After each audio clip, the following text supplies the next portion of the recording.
بتا رہا ہوں. عنایت جناب. بسم اللہ. بچپن کی کہانی ایسی تھی، بابا کی زبانی سنتا تھا. مٹی سے ایک چھوٹا سا گھر جب مجھ کو بنا کر دیتا تھا، 100 سبق سکھایا کرتا تھا، مجھ کو سمجھایا کرتا تھا. اس گھر کو سنبھالنا سیکھو تم، پھر شہر بنا کر دوں گا تجھے، نئی دنیا سجا کر دوں گا تجھے. اس شہر کے ہر ایک کونے میں ایک باغ لگایا جائے گا. اس شہر کے ہر ایک کونے میں ایک باغ لگایا جائے گا، فصلوں کو اگایا جائے گا. جب باغوں پر پھل آئے گا نہ ٹھیکیدار اٹھائے گا. واہ واہ واہ. سب فصلیں کاشتکاری کی اس شہر میں ہوں گی ہاری کی. واہ. اس شہر کے ہر ایک باسی میں تقسیم کرائی جائیں گی، اور شہر کے ہر باشندے کی جو لاہے جیسی ریت بنے، تہذیب کے ساتھ پریت بنے.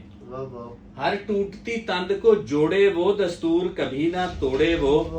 انصاف سکھا کر بچوں کو کرسی پہ بٹھانا سچوں کو. انصاف سکھا کر بچوں کو کرسی پہ بٹھانا سچوں کو. جینے کا یہی کرینہ ہے، تہذیب کا نام مدینہ ہے. واہ واہ واہ. جینے کا یہی کرینہ ہے، تہذیب کا نام مدینہ ہے. نہ شرقی کا نہ غربی کا، دستور محمد عربی کا. سبحان اللہ. اس شہر میں نافذ ہو جائے تیرے دنیا میں آنے کی، مجھے خوشی مکمل ہو جائے. جی چاہے جل تھل کر ڈالوں، جی چاہے جل تھل کر ڈالوں، وہ خواب مکمل کر ڈالوں.